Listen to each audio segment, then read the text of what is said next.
बिस्मिल्लाहिर्रहमानिर्रहीम अल्लाहुम्मा सल्ली अला मुहम्मदिन व अला आलि मुहम्मद। अस्सलाम वालेकुम नाज़रीन, मैं हूँ आपका मेज़बान खालिद जमील और आप देख रहे हैं मेरा यूट्यूब चैनल। नाज़रीन, चार बड़ी अहम ख़बरें हैं जिन पे हम बातचीत करेंगे। पहली ख़बर, पाकिस्तान तहरीक इंसाफ के सेनेटर आज़म सवाती को इस्लामाबाद में रात गए गिरफ़्तार कर लिया गया। मुबैना तौर पर उनको बरहना करके तशद्दुद का निशाना भी बनाया गया। दूसरी अहम खबर है, नवाज शरीफ साहब की खामोशी, वापसी या फिर मज़ीद लीगी रहनुमाओं का मुल्क से फ़रार। तीसरी अहम खबर, सिंध हुकूमत ने एक बार फिर इलेक्शन से राय फ़रार इख्तियार करने का मंसूबा बनाया है और इलेक्शन कमीशन से मुतालबा किया है कि सिंध में इंतखाबात को मुलतवी किया जाए। और चौथी खबर, रूस के साथ बेहतर तल्लुकात की पादाश में अमेरिका ने सऊदी अरब को सज़ा देने का फ़ैसला किया है। ये चार आज की अहम खबरें जिन पे हम बातचीत करेंगे। सबसे पहले अमेरिका और सऊदी अरब के तल्लुकात के हवाले से बातचीत कर लेते हैं। रिसेंटली अमेरिकी सदर जो बाइडन ने सऊदी अरब का दौरा किया और वहाँ पर ये डिमांड की गई कि जो ऑयल प्रोडक्शन है उसको बढ़ाया जाए, कम ना किया जाए। इंटरनेशनली जो इस वक्त एक रिसेशन चल रहा है और पेट्रोलियम मसनूआत की कीमतों में इजाफा भी बहुत ज़्यादा था, लेकिन सऊदी अरब ने रूस के साथ मिलकर ओपेक के इजलास में जो तेल की पैदावार है उसको बढ़ाने की बजाय उसको कम कर दिया है, क्योंकि इंटरनेशनल मार्केट में जहाँ पे 110 से 105 से $110 फी बैरल की प्राइसेस चल रही थी, तो वो एकदम से कम हो के 98, 95 और यहाँ तक कि वो $80-84 पे भी आ गई थी। तो इसलिए उस नुकसान को पूरा करने के लिए ओपेक ने ये फैसला किया कि प्रोडक्शन जो है उसको कम किया जाएगा। इसके जो असरात हैं इंटरनेशनल मार्केट पे, उसका नतीजा ये होगा कि पेट्रोलियम प्राइसेस दोबारा जो है वो ऊपर जाएंगे और इंटरनेशनल मार्केट में दोबारा से बढ़ना भी शुरू हो गई हैं। तो इसके तनाजुर में अमेरिका ये इल्ज़ाम लगा रहा है कि सऊदी अरब का इस वक्त झुकाव जो है वो रूस की तरफ है। जैसे पाकिस्तान में पाकिस्तान के प्राइम मिनिस्टर ने रूस का दौरा किया और ऐसे मौके जब यूक्रेन की जंग शुरू हुई तो उस वक़्त से लेके अब तक पाकिस्तान के और अमेरिका के हवाले से, तल्लुकात के हवाले से मुख्तलिफ सी बातें की जाती हैं। रजीम चेंज साजिश भी इसी तनाजुर की एक कड़ी करार दी जाती है। तो अब अमेरिकी सदर ने ये कहा है कि वो सऊदी अरब का जो रूस की हमायत है या रूस के साथ मिलकर ये जो फ़ैसले करना है इसकी उसको ज़रूर सज़ा दी जाएगी। तो अब देखते हैं कि सऊदी अरब में सियासी तौर के ऊपर, माशी तौर के ऊपर या दिफाई तौर के ऊपर, क्योंकि सऊदी अरब के दिफा का भी एक बड़ा इन्हिसार जो है कि अमरीकी इमदाद के ऊपर है और अमरीकी टेक्नोलॉजी के ऊपर है, तो वो सऊदी अरब में क्या कोई इक़्तिदार की तब्दीली की बात होती है या कोई और तरीका होता है, तो अब ये देखना होगा कि वहाँ क्या सूरत हाल है। तो इसलिए जो यूनाइटेड नेशन में भी अभी जो रूस के हवाले से यूक्रेन के कुछ इलाकों को जो रूस ने ज़म किया है, अपने वहाँ पे जो करारदाद पेश हुई, तो उसमें भी पाकिस्तान और भारत समेत 35 मुल्कों ने एब्सटेन किया।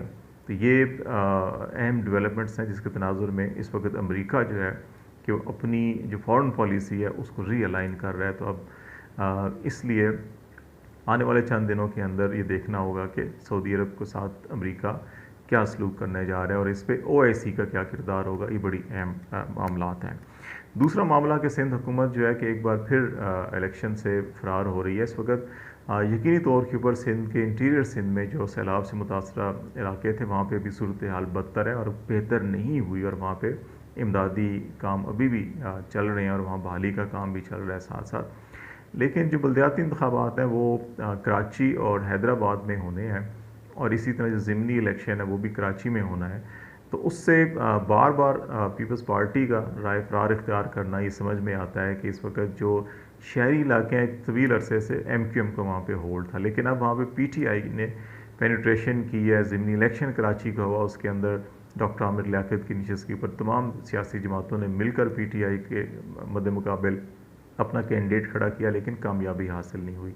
उस तनाजुर में पाकिस्तान पीपल्स पार्टी को ये ख़दशा है कि इन हालात के अंदर जब वहाँ पे गवर्नेंस नाम की कोई चीज़ नहीं है, बारिशों ने सिंध के अंदर एक तूफ़ान बर्पा किया, तबाही पैदा की, तो ऐसी सूरत हाल के अंदर इमरान खान की जो पॉपुलैरिटी है इस वक्त जो वैसे भी वो पीक पर है, तो ऐसी सूरत हाल में सिंध और कराची जो है कि बिलखसूस हैदराबाद कराची जो है वो बलदियाती लेवल के जो निज़ाम है वो उनके हाथ से निकल सकता है, जिसकी वजह से बार बार उसको वो इल्तवा की दरख्वास्त कर रहे हैं। और इलेक्शन कमीशन से कहा गया जी कि अगर वो इल्तवा नहीं कर सकता तो एटलीस्ट 2 फेजेज़ में कर दिए जाएँ, पहले फ़ेज़ में 3 और दूसरे फ़ेज़ में 4 डिस्ट्रिक्ट्स के अंदर इंतखाबात करवाए जाएँ, लेकिन इनको मुलतवी किया जाए। तो लेट्स सी, इलेक्शन कमीशन ने बड़ा दो टोक फ़ैसला किया है अभी, और इसके अंदर तमाम सूबों के नुमाइंदे थे जब ये फ़ैसला किया गया, लेकिन उसके बाद सिंध ने फिर रिक्वेस्ट किया। तो देखते हैं इलेक्शन कमीशन क्या फ़ैसला करता है।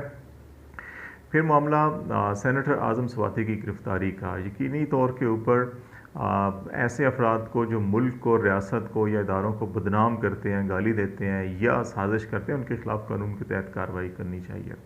बैरिस्टर एतजाज़ अहसन ने एक रोज़ पहले इससे ज़्यादा ख़तरनाक और बराह रास्त जो है कि वो इल्ज़ामात लगाए army chief general Qamar Javed Bajwa पे, लेकिन उनका तल्लुक़ भी इस पार्टी से है, वो कानूनदान भी हैं। तो उन्होंने ये भी कहा कि मुझे अदालत में लेके जाएं, मैं इस बयान पे कायम हूँ और मैं दिफा करूँगा अपना। तो उनके ख़िलाफ़ कोई मुकदमा दर्ज नहीं किया गया, कोई उनको नोटिस नहीं दिया गया। आज़म स्वाति ने एक ट्वीट किया जो शहबाज शरीफ साहब और हमजा शहबाज की जो मनी लॉन्ड्रिंग केस के अंदर बरीयत का फ़ैसला है उसके ऊपर उन्होंने तनकीद की, और उस ट्वीट की बुनियाद के ऊपर रात 1 बजे ये मुकदमा दर्ज हुआ और फिर रात के उनको गिरफ़्तार किया गया और सुबह अदालत में पेश करके 7 रोज़ा जिस्मानी रिमांड मांगा गया। अदालत ने 2 दिन का जिस्मानी रिमांड दिया है। आज़म स्वाति ने ये अदालत में पेशी के मौके ऊपर इल्ज़ाम लगाया कि उनको बरहना करके तशद्दुद का निशाना किया, जो बड़ी काबिल मज़म्मत, और कानून इसकी इजाज़त नहीं देता। और ये तवातर के साथ ये चाहे शहबाज गिल का मामला हो, जमील फ़ारूकी का मामला हो, ये जो PTI को टारगेट किया जा रहा है इस वक्त वफाकी सतह के ऊपर, वो काबिल मज़म्मत है और इस किस्म के इक़दामात से गुरेज़ किया जाना चाहिए। और इसका रिएक्शन जो है वो पंजाब KP में आ सकता है, जिसके नतीजे में वफाक और KP के जो तल्लुकात हैं वो मज़ीद ख़राब होने का और इंतशार फैलने का खदशा है। तो इसलिए कानून सब के लिए यकसा होना चाहिए। अगर किसी ने जुर्म किया है तो उसका आप लेजिटिमेट मुकदमा करें, गिरफ़्तार भी करें, सज़ा भी दिलवाएँ, लेकिन जो तरीक़ाकार तशद्दुद का और जो इस वक्त गैर इंसानी सलूक का अपनाया गया, इसकी हर सतह के ऊपर मज़म्मत भी होनी चाहिए और इसके ज़िम्मेदारान के ख़िलाफ़ कार्रवाई भी होनी चाहिए। और सबसे आखिरी मामला नवाज़ शरीफ साहब की खामोशी, वापसी या मज़ीद लीगी रहनुमाओं का मुल्क से फ़रार जो है, ये बुनियादी तौर के इस तनाज़ुर में बात की जा रही है इस्लामाबाद के अंदर कि 12 अक्टूबर का दिन गुजरा और पूरी पाकिस्तान मुस्लिम लीग नून बशमूल नवाज़ शरीफ साहब तमाम दिन खामोश रहे। 12 अक्टूबर वो दिन है जब 99 में जनरल परवेज़ मुशर्रफ ने नवाज़ शरीफ की हुकूमत का तख्ता उल्टा था और उनको गिरफ़्तार करके फिर हाईजैकिंग त्यारा केस के अंदर सज़ा भी हुई थी। फिर नवाज़ शरीफ साहब डील करके सऊदी अरब चले गए थे।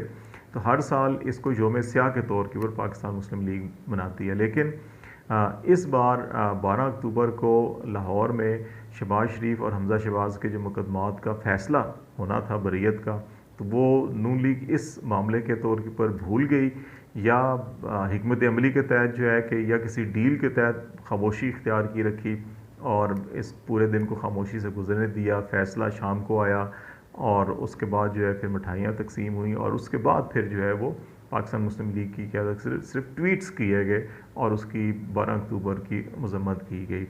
अब दूसरा मामला जो है नवाज़ शरीफ साहब की वापसी का, तो उसमें भी कहा यह जा रहा है कि अभी तक नवाज़ शरीफ साहब मुतमिन नहीं है। जो कानूनी कार्रवाई उनके केसेस से मुतल्लिक है और वो ये गारंटी चाहते हैं कि उनकी बाहिफाज़त वापसी पंजाब की हुकूमत उनको दी जाए और फिर ये यकीन दहानी भी करवाई जाए कि जो अगला इलेक्शन होगा उसमें पाकिस्तान मुस्लिम लीग पंजाब से कामयाबी हासिल करेगी और मरकज़ में भी नुमाया कामयाबी हासिल करेगी। लेकिन ये यकीन दहानियाँ उनको नहीं मिल रही, जिसकी वजह से उनकी वापसी को मशकूक करार दिया जा रहा है। और जो सुप्रीम कोर्ट के अंदर इस वक्त मामलात हैं नैब तरमीम के हवाले से और जिस अंदाज़ के अंदर रिमार्क्स गुज़श्ता रोज़ चीफ जस्टिस ऑफ पाकिस्तान ने दिए थे और जो एसेट बियॉन्ड मीन्स के हवाले से ख़ास तौर के ऊपर, उसके तनाजुर में ये कहा जा रहा है कि शायद ये मुकदमात जो हैं ये भी बहाल हो जाए, या अदालत ये भी इस्तफसार कर रही है कि अगर नैब में ये नहीं है तो क्या ये केसेस किसी दूसरे फोरम पे नहीं इनकी सुनवाई की जा सकती, शुरू किया जा सकता, तो वो कहीं और भी मुंतकिल हो सकते हैं। तो इसलिए ये ख्याल किया जा रहा है कि अब बहुत से लोग जो हैं कि वो ये तैयारी कर रहे हैं कि ये जो अपॉर्चुनिटी मिली है जहाँ पे ज़मानतें भी हो गई हैं, मुकदमात भी ख़त्म हुए हैं फ़िलहाल, तो इस अपॉर्चुनिटी से फ़ायदा उठाते हुए कि इससे पहले कि अदालत कोई फ़ैसला दे और उनके नाम ECLs में आए, तो वो कुछ ना कुछ तरीके हीले बहाने करके मुल्क से जो है कि निकल जाना चाहिए। तो ये इस वक्त चल रहा है। तो ये देखते हैं कि अदालत के फ़ैसले क्या होते हैं और मज़ीद क्या सूरत हाल बनती है। तो ये अगले हफ्ते 10 दिनों के अंदर मज़ीद चीज़ें डेवलपमेंट जो है वो सामने आएंगी। फ़िलहाल खालिद जमील को इजाज़त दीजिए। अल्लाह हाफिज़।